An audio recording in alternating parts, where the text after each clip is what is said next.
You may have been entertained by this man on The Box, on such shows as, well, all sorts of things. Good News Week, the 7pm Project, you name it. You may have been entertained by him in Afghanistan, if you're a member of the Australian Armed Forces. In either of those cases, you're about to be entertained by him right now. It's Tom Gleeson. Thank you. Thank you very much. When Ben asked me to do this, he said I could do whatever I want, which was a risky move. And so I thought I'd tell you my favourite story. Thought that'd be nice. It's a story about my mates from high school. Happened 20 years ago. And two of them scared my other friends too much. Went a bit too far. I was up late at night with two of my best mates, Chris and Marshall. And we're having a few beers, you know. We're talking about our other friends that are camping. We're like, yeah, you know, our other mates are camping, you know. You know, up Wiseman's Ferry, where we always go. You know, up near that big box tree. Always camping in that exact same spot where we camp. That'd be easy to find, you know. But we know exactly where... Think about it. We know exactly where they are. And we could just go out there tonight. Imagine that if we just went out there tonight, we just walked out there. Imagine that if we just walked out of the trees. We're like, oh, hey, hello. Hey, who wants a cold beer? Yeah, do you want a cold beer? No, you don't want a cold beer, do you? Because you're camping. Kind of defeats the purpose, doesn't it? You're out here surviving. You wouldn't want to have a beverage from a fridge, from a house.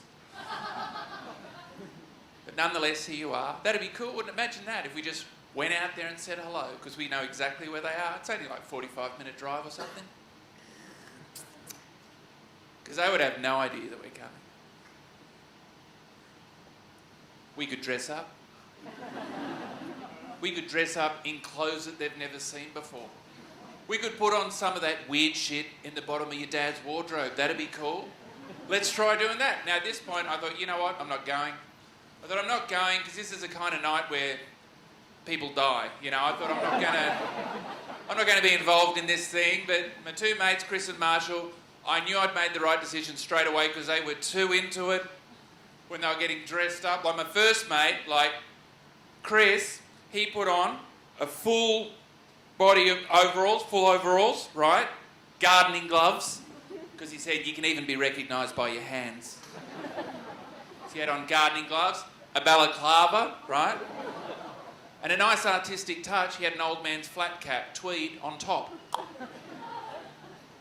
Now my other mate, Marshall, he had double denim, it's a bit weird, and washing up gloves, don't want anyone recognising your hands, a balaclava, right? And on top of that, he had a hunting cap with the flaps folded down. Now that was a particularly menacing look because it was summer. Now, Chris, he had an axe! And my mate Marshall, he had a mining pick!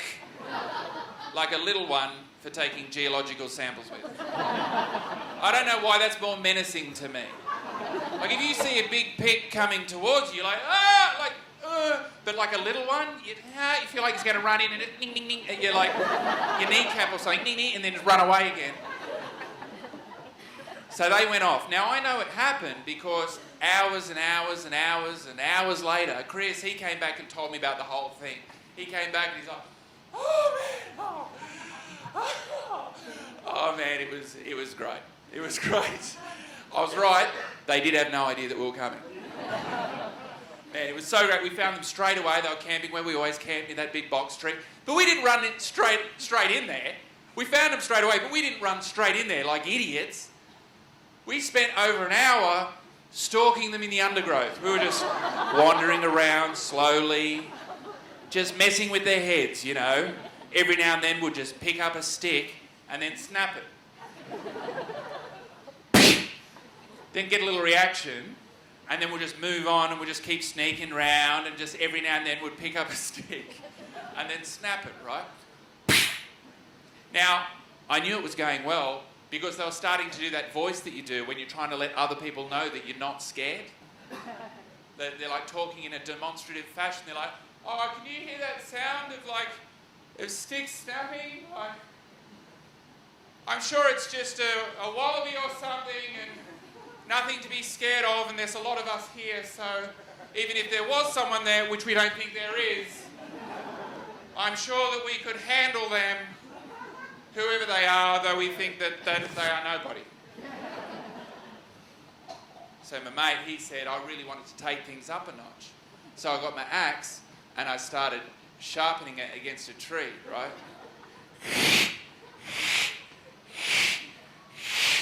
Because he thought it was perfect, because it's a sound of metal on wood. Like that's not a wallaby, yeah? Well, that's got to be a person, doesn't it? And he said it went well. Can you hear that noise? It's metal on wood. It kind of sounds like I'm sure there's a reasonable explanation. I'm sure it's just a koala with a machete or a possum with a spoon. I don't know what it is.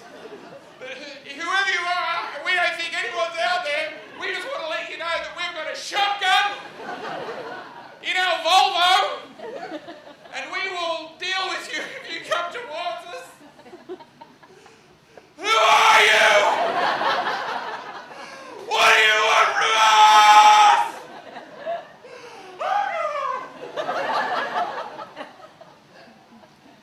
Now my mate Chris, he's telling me all this, and he said, and then the next thing I did was, he said, I really wanted to kick this thing into overdrive, right? Because I'd set it up beautifully. We were just really enjoying ourselves, hiding in the bushes, watching this drama unfold in front of us. So he said, what I did next was, he said, you got to remember though, he said at the time, you got to remember it was pin drop silence.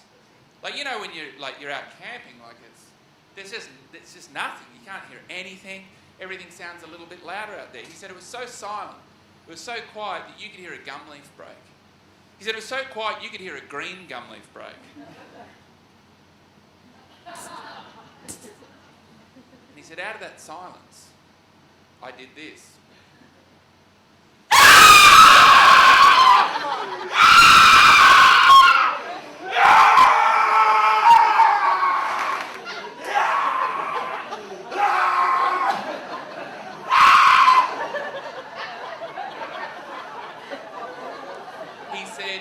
I did a blood-curdling scream.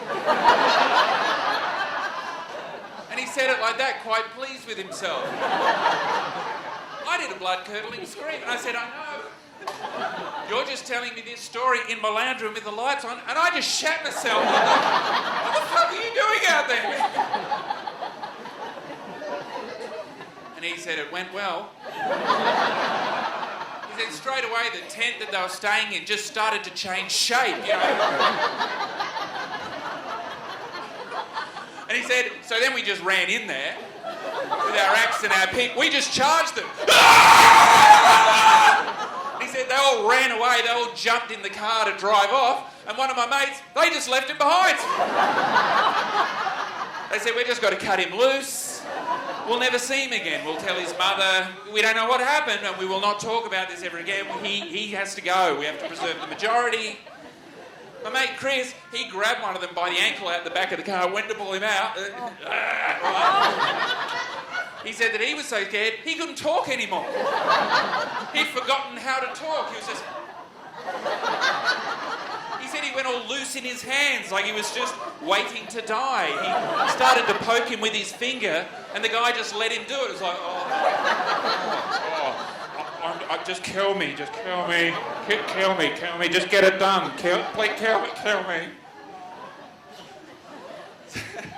So then they took off their balaclavas. Surprise! Hey, look, it was us. It was us all along. That's pretty funny, isn't it? It was us. Surprise, it was us. Your friends. Why are you crying? Why are you laughing? Why are you in fetal position? What's going on, guys? That's my favourite story, you know, and it's one of those stories that I tell you because we tell it to each other all the time, you know. It happened over 20 years ago.